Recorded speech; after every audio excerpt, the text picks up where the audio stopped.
Hello friends, तो फिर से स्वागत है आप सबका मेरे चैनल पर। तो आज हम माइक्रो इकोनॉमिक्स के चैप्टर 11 प्राइस डिटर्मिनेशन को कंटिन्यू करेंगे। तो चलिए बिना टाइम वेस्ट किए स्टार्ट करते हैं।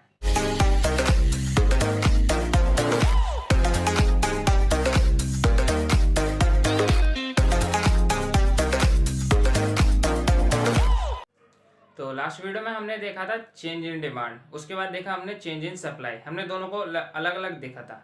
ठीक है, अब हमारा आता है change in both demand and supply. अब हम दोनों को साथ साथ चेंज करेंगे। ठीक है, तो पहला केस हम लेके चलेंगे decrease in demand and decrease in supply. अब ये तीन तरीके से हो सकता है, या तो दोनों सेम रेशियो में डिक्रीज करे, या डिमांड ज्यादा डिक्रीज करे सप्लाई कम डिक्रीज करे, डिमांड कम डिक्रीज करे और सप्लाई ज्यादा डिक्रीज करे। तीनों केस देखते हैं। जब देखो हमारी डिमांड और सप्लाई दोनों सेम रेशियो में डिक्रीज कर रही है, ये देखो ये हमारी सप्लाई और ये हमारी डिमांड, तो हमारा देखो प्राइस पे कोई फर्क नहीं पड़ा है। ठीक है, लेकिन इक्विलिब्रियम कंडीशन यहाँ, इक्विलिब्रियम हमारा यहाँ गया और क्वांटिटी क्या हो गई, डिक्रीज कर गई है।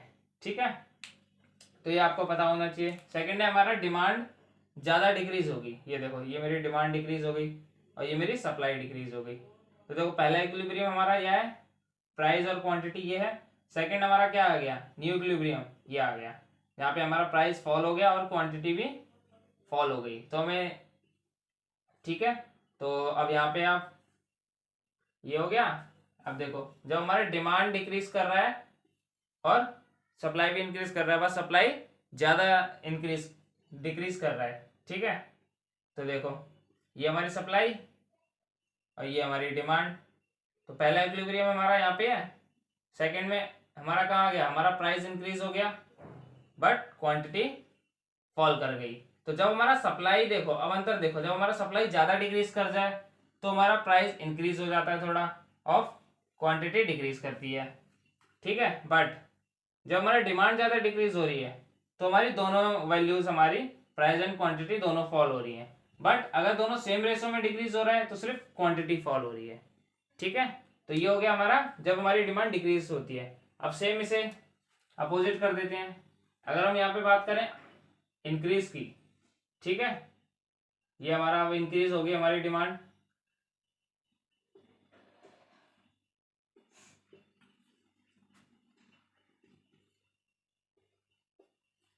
तो हमारा जो डैश है वो हमारी इनिशियल मान लो, और जो एस है वो हमारी न्यू सप्लाई है। ठीक है, तो अब हमारा सप्लाई कर्व इधर शिफ्ट होगा। ठीक है, और जो हमारा डिमांड कर्व है वो ऐसे शिफ्ट होगा। तो हमारा जो ई डैश है वो पहला इक्विलिब्रियम है और जो ई है हमारा न्यू इक्विलिब्रियम है। तो अब हमारी क्वांटिटी क्या हो रही है, इंक्रीज हो रही है, जब हमारी डिमांड एंड सप्लाई दोनों सेम रेशो से इंक्रीज हो रही है। इसके अपोजिट देखते हैं, जब हमारी डिमांड ज्यादा इंक्रीज हो रही है और सप्लाई कम इंक्रीज हो रही है। तो देखो हमारा पहला पहला इक्विलिब्रियम हमारा यहाँ पर है, ये हमारी डिमांड इंक्रीज हो गई और सप्लाई कम इंक्रीज हुई है। ठीक है, तो हमारा देखो क्वांटिटी क्या होगी, क्वांटिटी भी इंक्रीज कर जाएगी और प्राइस भी इंक्रीज कर जाएगा। ठीक है, अगर हमारी डिमांड कम इंक्रीज हो रही है और सप्लाई ज्यादा इंक्रीज हो रही है, तब देखो तब क्या हो रहा है, ये हमारा इनिशियल इक्विलिब्रियम, ये हमारा न्यू इक्विलिब्रियम, क्वांटिटी भी इंक्रीज कर गई और प्राइस डिक्रीज कर गया। ठीक है, तो ये हो गया हमारा जब हमारी डिमांड एंड सप्लाई इंक्रीज करेगी और डिक्रीज करेगी। तो चलिए आगे बढ़ते हैं। अभी हमने देखा कि जो डिमांड और सप्लाई दोनों इंक्रीज करेगी या तो डिक्रीज करेगी। अब हम देखते हैं हमारी एक वैल्यू इंक्रीज कर रही है और दूसरी वैल्यू डिक्रीज कर रही है। ठीक है, तो देखो मैंने इक्विलिब्रियम बना रखा है सब में। पहला केस है हमारा जब दोनों बराबर रेशियो में इंक्रीज करेगी, उसके बाद डिमांड ज्यादा इंक्रीज कर रही है, सप्लाई कम डिक्रीज कर रही है, डिमांड कम इंक्रीज कर रही है, सप्लाई ज्यादा डिक्रीज कर रही है। इस सारे केस देख लेते हैं। ठीक है, दोनों हमारी देखो डिमांड हमारी इंक्रीज कर रही है तो ये रही हमारी डिमांड, सप्लाई हमारी डिक्रीज कर रही है तो ये रही हमारी सप्लाई। तो न्यू इक्विलिब्रियम कहाँ आ गया, न्यू डी न्यू एस ये आ गया। अब हमारी देखो क्वांटिटी चेंज नहीं हुई और प्राइस चेंज हो गया, ई dash S dash and D dash. ठीक है, क्वांटिटी चेंज नहीं हुई, प्राइस इंक्रीज हो गया। ठीक है, यहां देख लेते हैं जहां पे हमारी डिमांड ज्यादा इंक्रीज होगी, सप्लाई फॉल होगी कम होगी पर। तो देखो न्यू इक्विलिब्रियम हमारा कहाँ है, ये वाला, क्वांटिटी क्या हो गई इंक्रीज हो गई, प्राइस क्या हो गया, इंक्रीज हो गया। ठीक है, अब अगर हमारी डिमांड इंक्रीज हो रही है, ठीक है, अब ये हमारी डिमांड कम इंक्रीज हो रही है बट जो सप्लाई है वो ज़्यादा फॉल हो रही है, तो हमारा न्यू इक्विलिब्रियम कहाँ आया, ये क्वांटिटी फॉल हो गई बट प्राइस इंक्रीज ही रहा। ठीक है, सेम इसके अपोजिट हम कर सकते हैं, डिमांड डिक्रीज सप्लाई इंक्रीज, वो आपको ट्राई करना है। ठीक है, तो चलिए आगे बढ़ते हैं। तो अब आते हैं हमारे स्पेशल केस। स्पेशल केस में क्या है, अब हम बात करेंगे इनइलास्टिक की। ठीक है, अब देखो पहला केस हमारा क्या है, change in demand when supply is perfectly elastic, change in supply when demand is perfectly elastic, change in demand when supply is perfectly inelastic. और यहाँ पे हमारी डिमांड इनइलास्टिक है, हमें चेंज इन सप्लाई देखना है। तो पहला केस देखते हैं, चेंज इन डिमांड, हमें डिमांड चेंज करनी है और supply is perfectly elastic. Perfectly elastic में कौन सा केस होता है, parallel to X axis, inelastic में पैरेलल टू वाई एक्सिस। तो चेंज इन डिमांड में क्या होगा, या तो डिमांड इंक्रीज करेगी या डिक्रीज करेगी। अगर डिमांड इंक्रीज करती है, ये देखो, तो हमारी क्वांटिटी क्या हो गई, क्वांटिटी इंक्रीज कर गई। ठीक है, अगर हमारी डिमांड डिक्रीज करती है तो क्वांटिटी भी डिक्रीज कर गई। सेम अब सप्लाई का देख लेते हैं, सप्लाई अगर इंक्रीज करेगी क्वांटिटी इंक्रीज करेगी, सप्लाई डिक्रीज करेगी तो क्वांटिटी डिक्रीज करेगी। तो देखो जब हम इनइलास्टिक की बात कर रहे हैं तो सप्लाई इंक्रीज करे तो क्वांटिटी भी इंक्रीज कर रही है, डिमांड इंक्रीज करे तब हमारी तो क्वांटिटी भी इंक्रीज कर रही है। सेम इसके इधर है, अगर सप्लाई डिक्रीज करेगी क्वांटिटी डिक्रीज करेगी, डिमांड डिक्रीज करेगी क्वांटिटी डिक्रीज करेगी। अब देख लेते हैं परफेक्टली इनइलास्टिक केस, जिसमें हमारा क्या है, वाई एक्सिस के पैरेलल है हमारा सप्लाई कर। तो डिमांड को पहले बढ़ा देते हैं, डिमांड बढ़ गई प्राइस बढ़ गया, डिमांड घट गई प्राइस घट गया। ठीक है, अब यहां देख लेते हैं, change in supply when demand is perfectly inelastic. अब यहाँ पे डिमांड तो सप्लाई बढ़ गई प्राइस घट गया, सप्लाई घट गई प्राइस बढ़ गया। ठीक है, तो ये सारे हमारे स्पेशल केस हैं। तो चलिए आगे बढ़ते हैं। तो अब हम एग्जांपल देख लेते हैं। यहाँ पे हमें दो कंडीशन दे रखी हैं, अगर हमारा मार्केट इक्विलिब्रियम में है ई पे, ठीक है, तो कैसे चेंज होगा जब हमारा increase in price of inputs, हमारे इनपुट्स के प्राइस इंक्रीज कर रहे हैं, अगर हमारे इनपुट्स के प्राइस इंक्रीज करेंगे तो सप्लाई, ये इफेक्ट किसको करेगा, सप्लाई को। तो सप्लाई क्या होगी, डिक्रीज कर जाएगी क्योंकि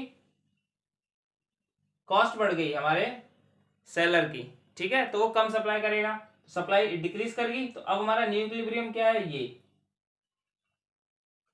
ठीक है, ई डैश यहाँ पे कैसे आएगा, सेम प्राइस पे आप देखो यहाँ पे क्या है, एक्सेस डिमांड है, डिमांड ज्यादा है तो ये क्या है, बायर्स के बीच में कंपटीशन है, तो प्राइस क्या होगा, इंक्रीज कर जाएगा।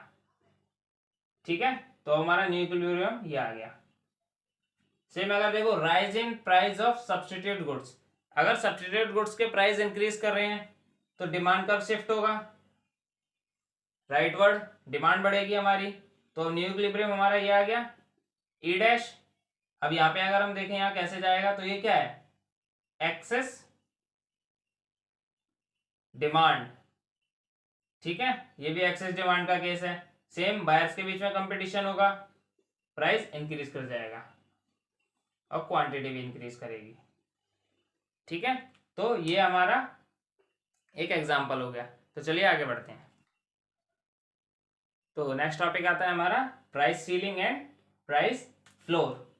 अब ये क्या है, सब प्राइस सीलिंग को देखते हैं। देखो हमारी मार्केट इक्विलिब्रियम में है ई पे, अब ये जो प्राइस है कुछ कंज्यूमर्स के लिए कुछ ज्यादा होता है, वो इसे अफोर्ड नहीं कर सकते, तो गवर्नमेंट क्या करती है, एक प्राइस फिक्स कर देती है बिलो द इक्विलिब्रियम प्राइस। ठीक है, वो प्राइस होता है प्राइस सीलिंग, क्योंकि जो हमारे पॉपुलेशन है वो इस प्राइस को, पुअर पॉपुलेशन इसे अफोर्ड नहीं कर सकती, तो गवर्नमेंट ने एक प्राइस फिक्स कर दिया, हाँ इससे ज्यादा कोई बंदा मार्केट में चार्ज नहीं कर सकता। ठीक है, तो ये होता है हमारा प्राइस फ्लोर। तो इस कंडीशन में क्या हो जाती है, डिमांड ज्यादा हो जाती है और सप्लाई कम हो जाती है, और इसे कहते हैं शॉर्टेज। अब इसकी इंप्लीकेशन क्या है, अब यहाँ पे क्या चालू हो जाती है, ब्लैक मार्केटिंग। अब जो हमारे सेलर्स हैं वो इस प्राइस से ऊपर बेचते हैं ब्लैक मार्केटिंग के थ्रू, ठीक है, इलीगली। और इसका सॉल्यूशन क्या है? Rationing system. जो गवर्नमेंट है इसी प्राइस पे पुअर पीपल्स को राशन प्रोवाइड कराती है, उसे कहते हैं राशनिंग सिस्टम। आप भी अगर राशन वगैरह लेते होगे तो आपको पता होगा कि आपको वो किस कीमत पे या किस प्राइस पे मिलता है, ठीक है। तो ये हो गया हमारा प्राइस सीलिंग। प्राइस फ्लोर, ठीक है। अब इसमें देखो, ये जो हमारा प्राइस होता है प्रोड्यूसर्स के लिए बहुत कम होता है, तो गवर्नमेंट क्या करती है, इक्विलिब्रियम के ऊपर एक प्राइस सेट कर देती है, जिसे कहते हैं प्राइस फ्लोर। यहाँ क्या होता है, सरप्लस की प्रॉब्लम आती है, क्योंकि अब इस यहाँ पे कौन से जो हमारे किसान भाई होते हैं उनको ये प्राइस बहुत कम होता है उनके लिए, ठीक है। तो गवर्नमेंट उनके लिए सेट कर देती है प्राइस, वो क्या होती है, मिनिमम सपोर्ट प्राइस। और यहाँ पे क्या हो जाता है, सरप्लस, क्योंकि जो हमारे बायर्स हैं वो ज्यादा हैं, सॉरी प्रोवाइडर्स सेलर्स ज्यादा हैं और बायर्स कम है, यहाँ पे आ जाता है सरप्लस। इस केस में क्या होता है, अब इनको इस प्राइस से नीचे जो हमारे सेलर्स हैं वो सेल करते हैं, ये प्रॉब्लम आती है, क्योंकि उनका सामान मार्केट में कोई नहीं खरीदता है, ठीक है। इसका सॉल्यूशन क्या है, बफर स्टॉक। जो हमारी गवर्नमेंट होती है वो किसानों से एमएसपी पे उनका जो भी अनाज है वो खरीद लेती है, ठीक है। तो ये है उसका सॉल्यूशन। और इसकी इम्प्लीकेशन क्या है, जो हमारे फार्मर्स हैं या सेलर्स कह लो, वो below the ceiling price, sorry price floor से नीचे के प्राइस पे बेचते हैं, ठीक है। उसका सॉल्यूशन क्या है, बफर स्टॉक। ये हो गया हमारा price ceiling and price floor. तो चलिए आगे बढ़ते हैं। तो फ्रेंड्स, हमारा ये इस बुक का ये आखिरी चैप्टर है, तो यहाँ पे ख़त्म होता है। तो अगर आपको कोई भी डाउट होता है तो आप मुझे टेलीग्राम चैनल पर मुझे मैसेज कर सकते हैं, और इन सब के नोट्स आपको डिस्क्रिप्शन में मिल जाएंगे, वहाँ से आप डाउनलोड भी कर सकते हैं। जाने से पहले हमारी वीडियो को लाइक, शेयर एंड सब्सक्राइब जरूर करें, और हाँ, बेल आइकन को प्रेस करना ना भूलें। तब तक के लिए बाय बाय।